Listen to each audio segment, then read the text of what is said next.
बात करेंगे डायबिटीज के बारे में, जिसे आम भाषा में शुगर की बीमारी भी कहते हैं। ये कोई डरावनी चीज नहीं है, बस इसे समझने की जरूरत है।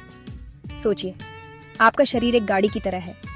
जैसे गाड़ी को चलने के लिए पेट्रोल चाहिए, वैसे ही हमारे शरीर को काम करने के लिए एनर्जी यानी ऊर्जा की जरूरत होती है। ये ऊर्जा हमें खाने से मिलती है, जो पचने के बाद ग्लूकोज या चीनी में बदल जाती है। ये ग्लूकोज हमारे खून में घूमता है और शरीर की हर छोटी बड़ी कोशिका तक पहुंचता है, ताकि हम चल फिर सकें, सोच सकें और अपने सारे काम कर सकें। अब सवाल आता है कि यह ग्लूकोज कोशिकाओं के अंदर कैसे जाता है। इसके लिए हमारे शरीर में एक सुपर हीरो हार्मोन होता है, जिसका नाम है इंसुलिन। इंसुलिन को आप एक जादुई चाबी की तरह समझ सकते हैं। हमारे शरीर की कोशिकाएं एक ताले की तरह होती हैं। जब खून में ग्लूकोज आता है, तो पैंक्रियास नाम का अंग यह इंसुलिन रूपी चाबी बनाता है।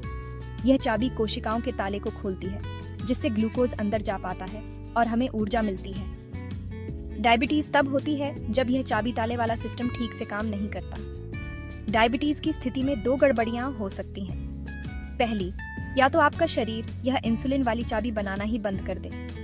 दूसरी, शरीर चाबी तो बना रहा है, लेकिन कोशिकाओं के ताले खराब हो गए हैं और वे इस चाबी से खुल नहीं रहे हैं। दोनों ही मामलों में ग्लूकोज कोशिकाओं के अंदर नहीं जा पाता और खून में ही इकट्ठा होने लगता है। जब खून में ग्लूकोज की मात्रा बहुत ज्यादा बढ़ जाती है, तो इसी स्थिति को हम डायबिटीज या मधुमेह कहते हैं। यह बढ़ी हुई चीनी शरीर के दूसरे अंगों जैसे कि आंखें, किडनी और दिल के लिए नुकसानदायक हो सकती है। तो संक्षेप में, डायबिटीज ऊर्जा प्रबंधन की एक समस्या है। ये कोई छुआछूत की बीमारी नहीं है और सही जानकारी और देखभाल से इसे अच्छी तरह कंट्रोल किया जा सकता है। ये समझना जरूरी है कि खून में ग्लूकोज का बढ़ना ही असली समस्या है, जिसे हमें मैनेज करना सीखना है। आगे हम जानेंगे कि यह समस्या कितने प्रकार की होती है और इसके लक्षण क्या हैं, ताकि आप समय रहते इसे पहचान सकें और सही कदम उठा सकें। जागरूक रहना ही स्वस्थ रहने की पहली सीढ़ी है।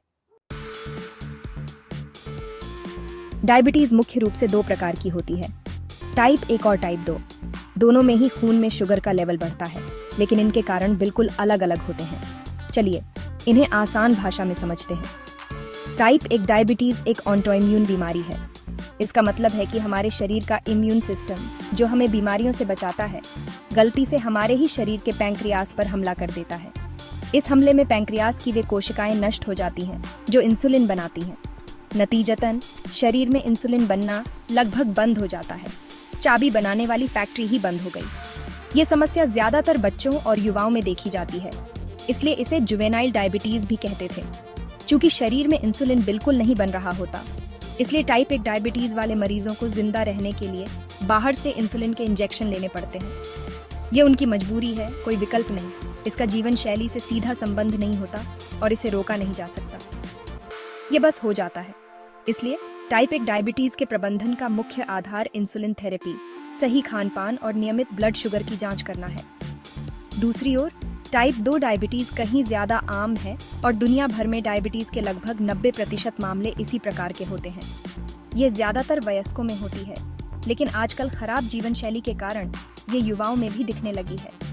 टाइप 2 डायबिटीज में शरीर इंसुलिन तो बनाता है, लेकिन या तो वह पर्याप्त मात्रा में नहीं होता, या फिर शरीर की कोशिकाएं उस इंसुलिन का ठीक से इस्तेमाल नहीं कर पाती।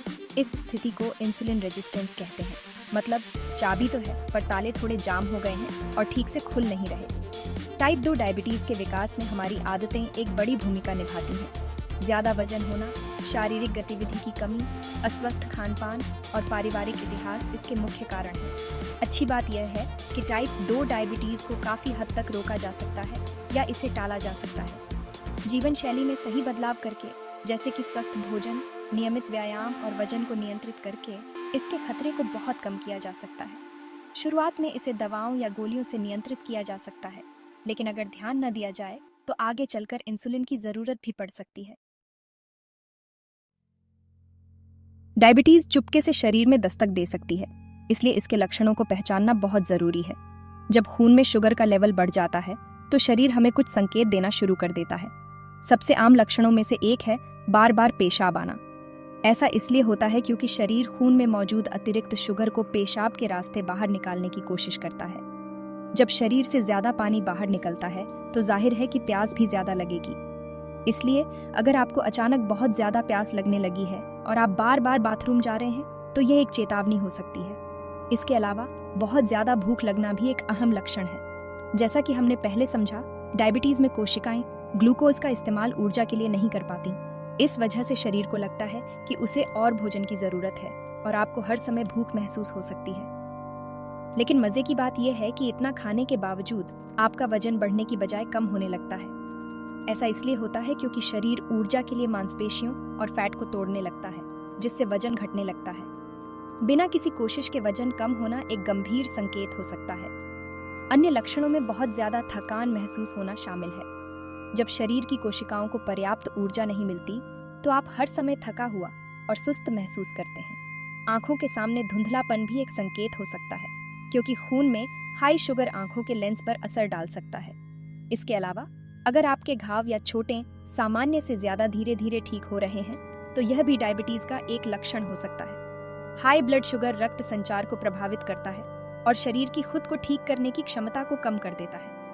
ये याद रखना महत्वपूर्ण है कि टाइप 1 डायबिटीज के लक्षण अक्सर तेजी से और गंभीर रूप में सामने आते हैं, जबकि टाइप 2 डायबिटीज के लक्षण धीरे धीरे विकसित होते हैं और कई बार लोग उन पर ध्यान ही नहीं देते।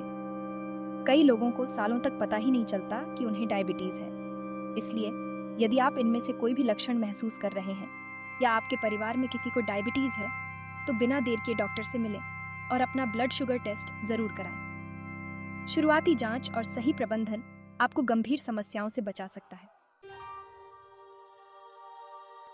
डायबिटीज का नाम सुनकर घबराने की जरूरत नहीं है। खासकर टाइप 2 डायबिटीज को सही जीवन शैली अपनाकर काफी हद तक नियंत्रित किया जा सकता है और इसके खतरे को कम किया जा सकता है। इसका प्रबंधन 3 मुख्य स्तंभों पर टिका है: स्वस्थ आहार, नियमित व्यायाम और दवाएं। सबसे पहले बात करते हैं आहार की। अपनी थाली को संतुलित बनाना बहुत जरूरी है। इसमें ज्यादा से ज्यादा हरी सब्जियां, सलाद, फल, साबुत अनाज जैसे ओट्स, ब्राउन राइस, चोकर वाला आटा और दालें शामिल करें।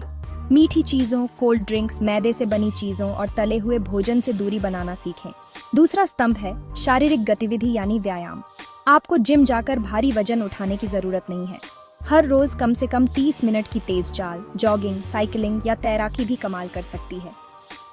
व्यायाम न केवल आपका वजन नियंत्रित रखने में मदद करता है, बल्कि यह शरीर की कोशिकाओं को इंसुलिन के प्रति अधिक संवेदनशील बनाता है। इसका मतलब है कि आपकी कोशिकाएं खून से शुगर का बेहतर इस्तेमाल कर पाती हैं, जिससे ब्लड शुगर लेवल को नियंत्रित करने में मदद मिलती है। अपनी दिनचर्या में सक्रियता बढ़ाएं, जैसे लिफ्ट की जगह सीढ़ियों का इस्तेमाल करना या थोड़ी दूर पैदल चलकर जाना।